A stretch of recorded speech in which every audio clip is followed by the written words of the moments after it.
le temps, c'est de l'argent. J'imagine que cette maxime vous dit quelque chose, puisque vous avez dû déjà l'entendre. Dans notre cas en mathématiques financières, soit je décide d'attendre pour dépenser mon argent,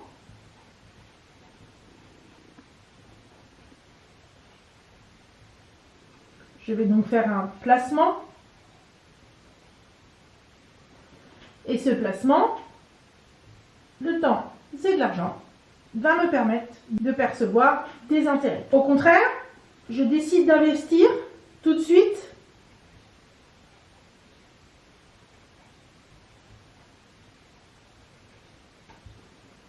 j'ai besoin d'argent.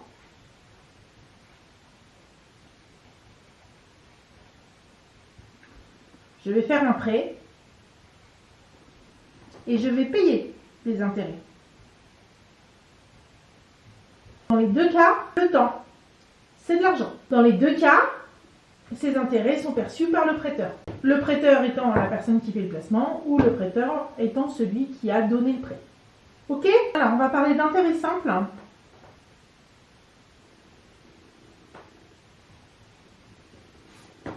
Les intérêts simples, généralement, sont utilisés sur des prêts ou des placements inférieurs à 1 an. Même si, pour les exercices qu'on va vous donner, on peut être amené, pour faire des exercices, à vous les proposer sur une durée supérieure à 1 an.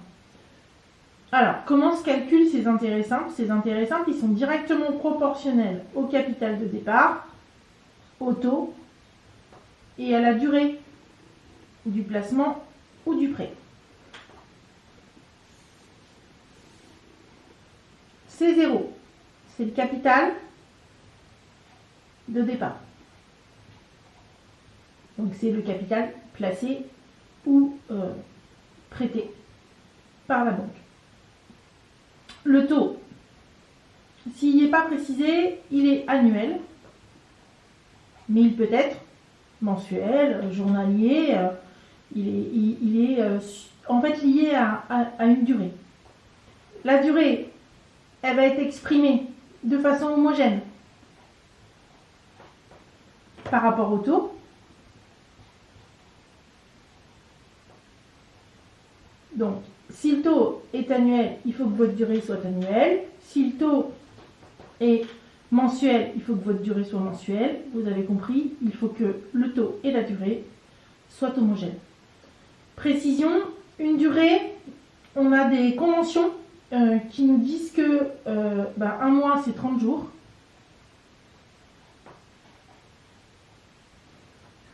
Que un an c'est 360 jours. C'est aussi 12 mois. Ce qui vous permet en fait d'être dans vos calculs sur ces durées conventionnelles.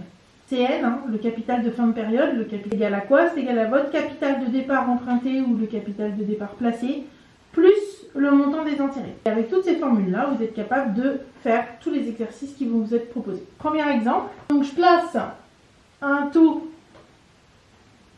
annuel de 3%, un capital de 10 000 € pendant 3 mois.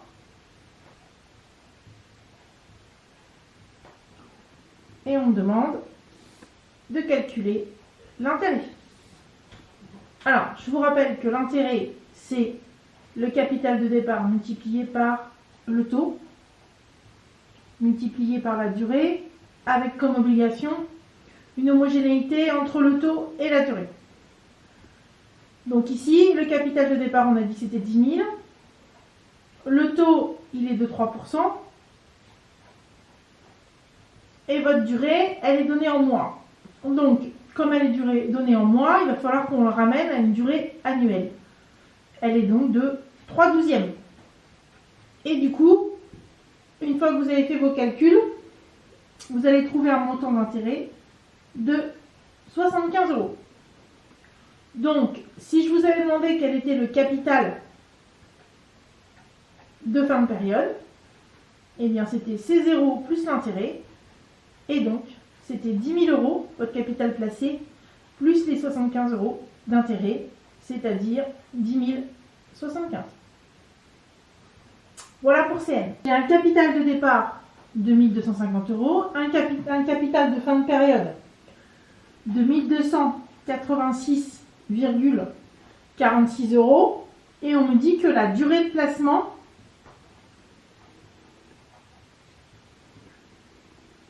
était de 7 mois. Et donc la question qu'on me pose, c'est quel est le taux? Alors, qu'est-ce que je sais?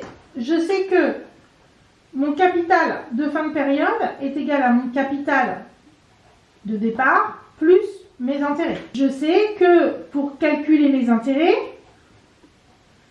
je dois faire mon capital de fin de période moins mon capital de départ. Donc là, en l'occurrence, 1286,46 moins les 1250. Ce qui me fait un montant d'intérêt de 36,46 €. Qu'est-ce que je sais d'autre? Je sais que l'intérêt, c'est mon capital de départ multiplié par mon taux multiplié par ma durée. L'intérêt, je le connais. Le capital de départ, je le connais. Le taux, je le cherche. Et la durée, je la connais et je l'exprime en années.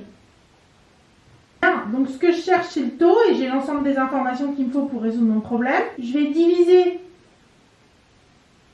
des deux côtés par les termes pour laisser le taux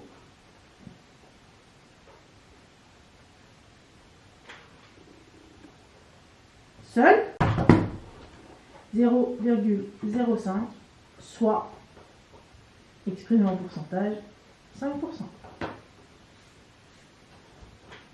Exemple 3, je sais que j'ai perçu un intérêt de 18 €, que ma durée était de 1 mois,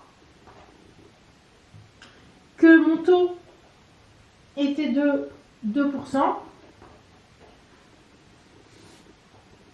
Je cherche C0.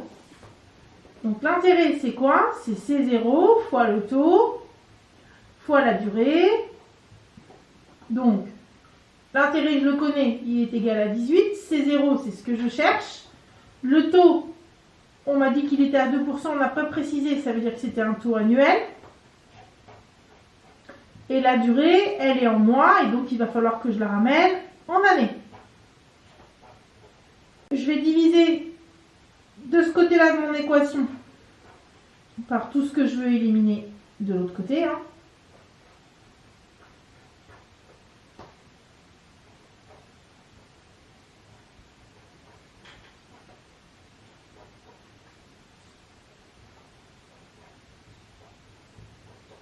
Donc, les termes s'éliminent à 1, puisque dans un douzième, il va une fois un douzième, dans 2 centièmes, il vient une fois 2 centièmes, donc je garde mon C0 tout seul.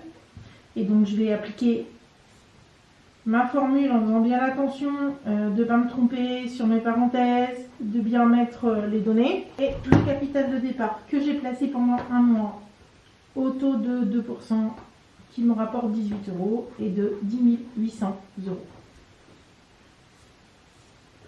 Je place pendant 45 jours, donc une durée de 45 jours, à un taux annuel de 4%, un capital initial de 2 500 €.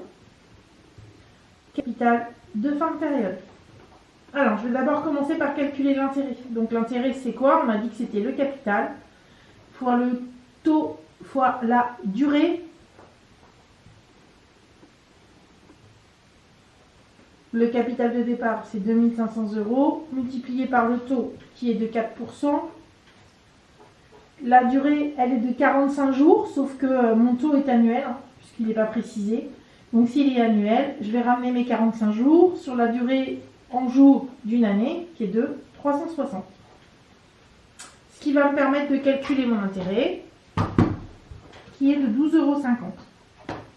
Comme je sais que mon capital de fin de période est égal à mon capital de départ plus mon intérêt, eh bien, mon capital de départ était de 2500 euros, plus les 12,50 euros que je vais percevoir.